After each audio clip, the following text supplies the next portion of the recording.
possibly maybe sum up the excitement of a quarter-final playoff in Munster this weekend? I don't know really. I think as everyone, it took us a bit by surprise.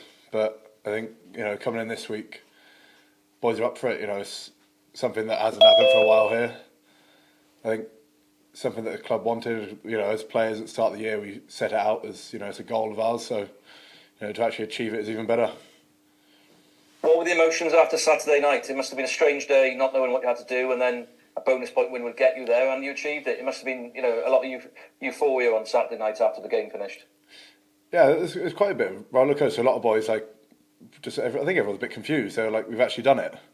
I think we got from 2% to, you sort of think it climbed each game, and went at 5%, and we're like, oh my God, we've actually done it. So I think we impressed ourselves. I think it's a bit of a credit to the group more than anything that we put our mind to something, we do it. And what about Munster? They're obviously defending champions, top of the table. They're at home again. You'll be underdogs. How are you viewing this on Friday night?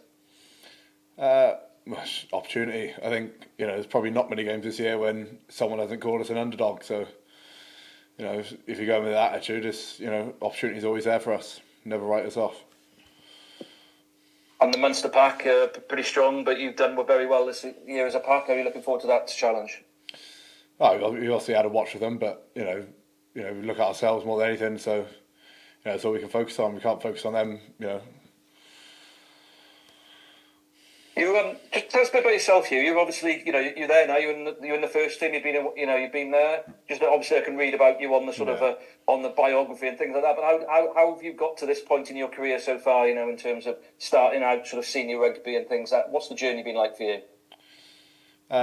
It was coming from university, coming in. It probably came as quite the shock. Still finishing my degree while doing this alongside, and doing my degree alongside while finishing this.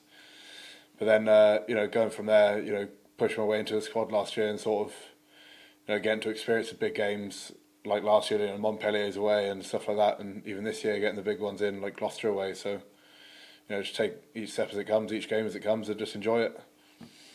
And your sort of rugby pedigree before university, starting, where did you start the game and what's the path that you've come through?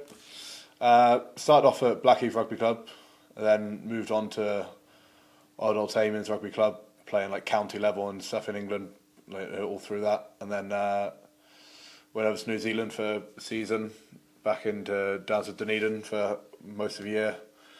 And sort of came back in and went straight into university then. And that was obviously, you enjoyed that time of your life as well, university, your life as well as rugby?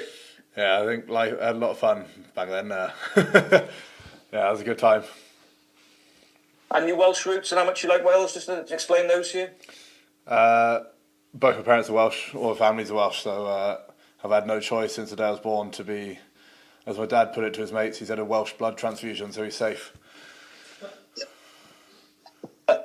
And you look at the Ospreys second rows over the years that you've seen, Adam Beard, Alan Wynne-Jones, Rhys Davis, and you're there now. It's a strong tradition, isn't it, in terms of locks that the Ospreys have had?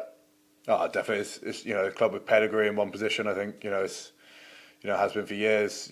But I think it's just an honour to be part of that group. Get to train with them, get to learn from them. It's the biggest credit, to be honest. And you and James are actually in process at the moment. Are you enjoying that partnership at the moment? Yeah, it's good playing with James. As much as he puts up a fight, not wanting to be in the second row, but finds himself there every week. So it's quite impressive from him. Lovely. Thank you very much, Huw. Good luck on the weekend. Hope it goes well. Cheers. Hi, Huw. How are you? Yeah, good. Thank you. How are you? Yeah, good. Thanks. So, if carrying on from a personal point of view, how have you enjoyed this season? How do you view your development? Because obviously you played in some big games and some big wins for the Ospreys. It was a bit of a tough year. Coming obviously the long pre-season coming to this year, and obviously getting injured in the second game and coming back, after the 13-game block, then it was always going to be tough to push way back in. Obviously, as everyone knows, the injuries just been littered over here over the past year or so, but no, it's been good. I think it's, with the way the group is and the challenges that we've had, you've had to, even as a younger player as myself, you have to take on a lot more responsibility and sort of a lot more ownership on what you're doing and, feed off everyone else. And you probably learn a lot more like that because you're all finding a way to do it, you're not doing it yourselves. So it's been quite impressive. Yeah. And some of the wins, particularly the ones in South Africa, I think against the Lions and the Stormers, not many people probably give you a chance before those games. I suppose those are experiences you can draw on for this weekend as well, because if you can win in South Africa, then you'll have a chance in Ireland, you would have thought. Yeah. No, I think obviously I didn't get to play the Lions one, but playing the Stormers one, that was a pretty impressive one to be involved in. Same story as always. Underdogs, no chance. Typical Welsh team going to South Africa. Then all of a sudden, game goes on. We're doing it. We're like, well, we can prove we can deal with the best. So just keep pushing ourselves to be there. Yeah, and from a personal point of view, as you keep developing, is playing for Wales a target for you? I know every Welsh person wants to play for Wales, but is that something that you're sort of targeting, or do you not think of that sort of thing? I try not to think about it. It's just, still got quarterfinals to go. That's all we can think about, really.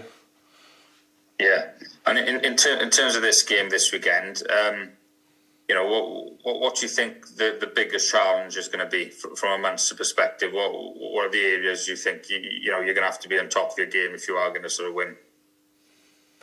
Probably just like around the park. I think they're a world class outfit. You don't win the URC for no reason.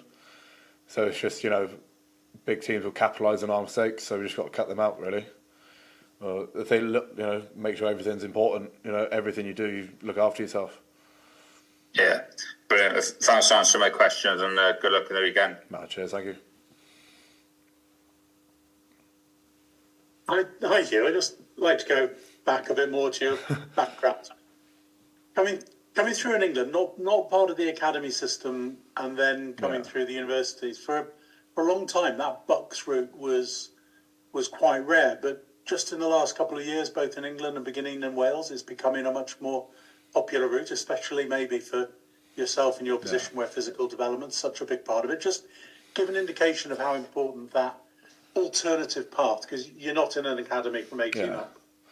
I'd always stand by it. I think it's a great opportunity. I speak to boys from all over. You bump into, as you do, familiar faces coming in, and you shout to them and they say, it's the best thing I've done. I think sometimes as an 18-year-old going straight from, in England especially, there's no youth rugby. Like, you can't play when you're 19 against 18-year-olds. So as an English boy, it's, if you don't go to university, you're instantly playing against men. There's no two ways about it. And then, especially as a forward, it's a tough lesson. It's not easy for some boys.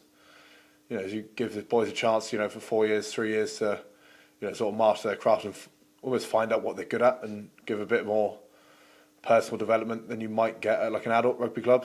You get personal level with your coach, or you're training a lot more than you would if you're just training twice a week. So I think it's great for boys. I think I'd always push people to do it. If someone asked what should I do, I think it's one of the better things that I've ever done. Was the choice to go to Swansea part of the thinking, the Welsh roots? People do think that, but it was actually my brother went there and went, the course is really easy and you should be right to do it without needing much work. So I went, I'll take that route. Okay, trying to romanticise that in the head, right? Okay, great. Thanks very much. Good luck with it. Just one question from me, Huw. Yeah. It's the same we were talking to Toby about earlier on. Were you surprised at the lack of numbers in the Wales squad from the Ospreys? I don't know.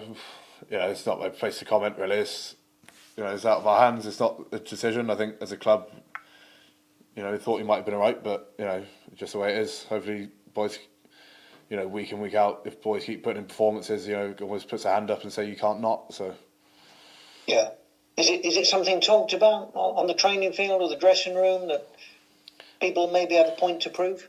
It's not something that we really speak about. I think it's, they've announced it on Monday, but we've had bigger things, bigger fish to fry. So, it's always been brushed under the carpet. It's like, it doesn't matter to anyone here. So we just get on with it. And, it's like the only Welsh team to make the quarterfinals, and we just push on with that and hopefully push on to the semis and finals then.